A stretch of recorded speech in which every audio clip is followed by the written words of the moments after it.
1 litre தண்ணி பாட்டிலோட விலை 20 ரூபாய்ங்க. 90 நாள் 120 நாள் வரைக்கும் தண்ணிலே வரைகிற நெல்மணியோட விலை 1 கிலோ 20 ரூபாய்ங்க.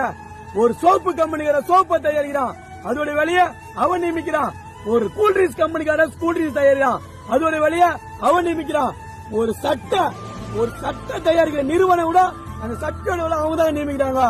ஆனா கஷ்டப்பட்டு வெயில் மழை புயல் கடனை வாங்கி இந்த விவசாயம் பண்ற விவசாயி நாங்க.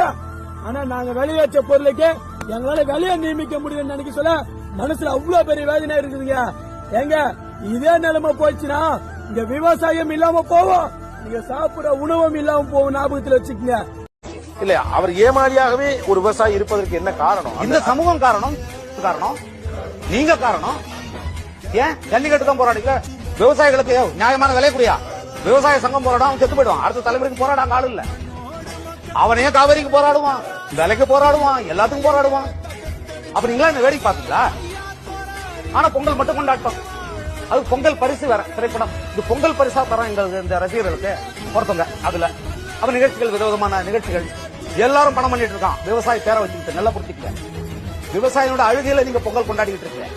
இது மேல எனக்கு சொல்றதுக்கு இல்ல. நீங்க போனா என்ன போனா என்னையா, உங்களுக்கு வேற புரிய வைக்கணுமா? நானு இதெல்லாம் இருக்கு தம்பி, நீங்க போங்க, போய் உங்க கிராமத்தை பாருங்க. சொன்னாதான் புரியுமா? சொல்லிதான் தெரிஞ்சுக்கிறீங்களா?